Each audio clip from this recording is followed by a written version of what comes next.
I'll get back to this issue. I do want to say on the front end, just because it's apropos to what was just being discussed. Sometimes leadership starts with standing alone, standing by yourself.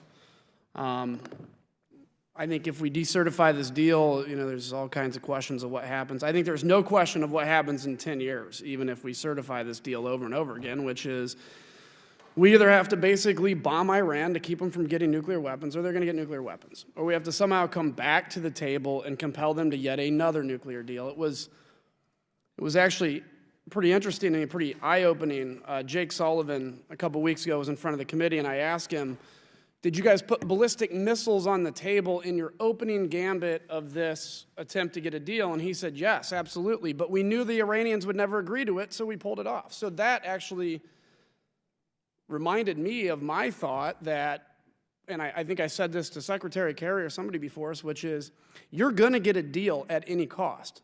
Because Secretary was saying, we're willing to walk away from the table. No, they weren't. The Obama administration was not going to walk away from the table, and they would give in whatever they needed to give in order to get a deal, including saying that, hey, in 10 or 15 years, this thing's off the table, and we're going to be back to nukes. So if we look at a 100-year line of history from today to 100 years from now, a 10-year freeze on a nuclear program's cool for the next 10 years, but after the 10 years, so year 11 to 90,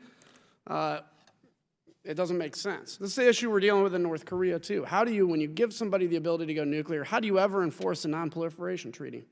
And the other point that was made is about Europe. Look, I have a lot of respect for Europe. I'm a big believer in using multilateral approaches. I'm not a unilateralist. But at the same time, Europe has been rushing for the economic benefits of the Iran deal. So this idea that Europe is somehow just genuinely concerned, maybe to an extent, but there's also a business reason for that.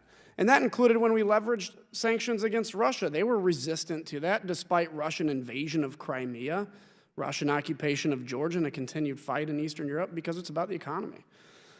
For the entire panel, though, I'm going to shift.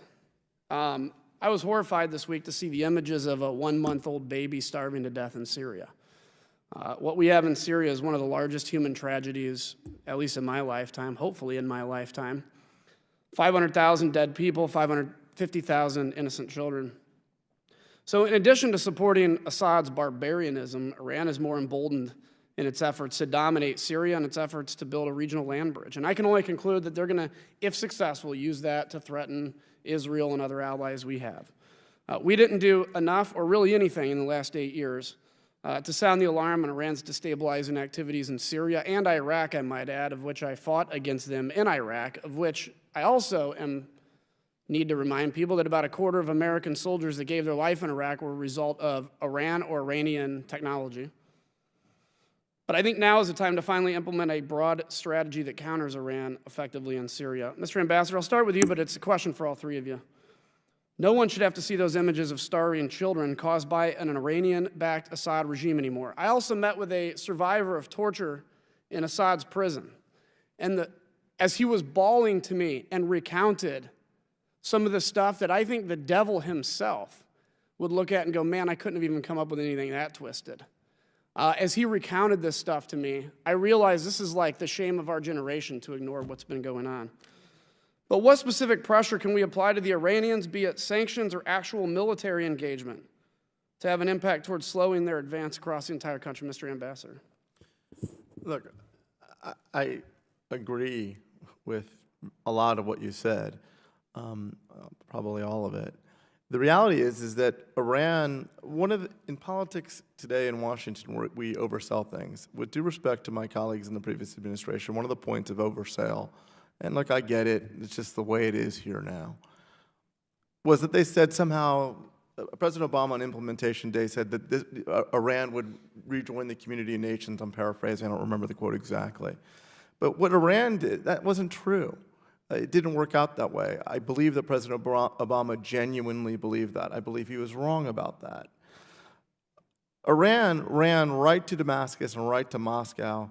And look, for a country that complained about the horrific chemical attacks that Iran suffered at one point, and now very comfortably are allowing their proxy, Assad, to do it to his own people, I think speaks volumes about their lack of sincerity about building off of the nuclear agreement to whatever term you rejoin the community of nations. So I think what you propose, and I think what we're hearing, I hope is a bipartisan consensus, is that we have to push them back.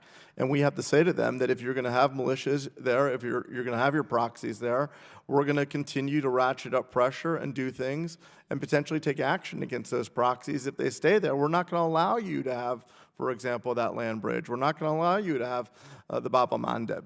We're not going to allow that to happen. We want to avoid any military action, of course, and we should use our economic pressure and our leverage. I believe that our coalition, there is a coalition out there, actually.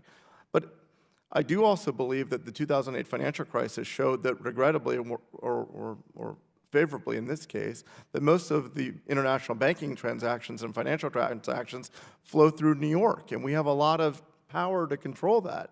Let's use our leverage. Let's use things that aren't bullets and bombs, at least at the first point, to try to stop Iran and push them back. Your points about pushing them back are dead on, sir. Thank you. And I'm sorry the other two I won't, because I'm over time, but I appreciate you guys being here, and thank you for your time, and I'll yield back. And thank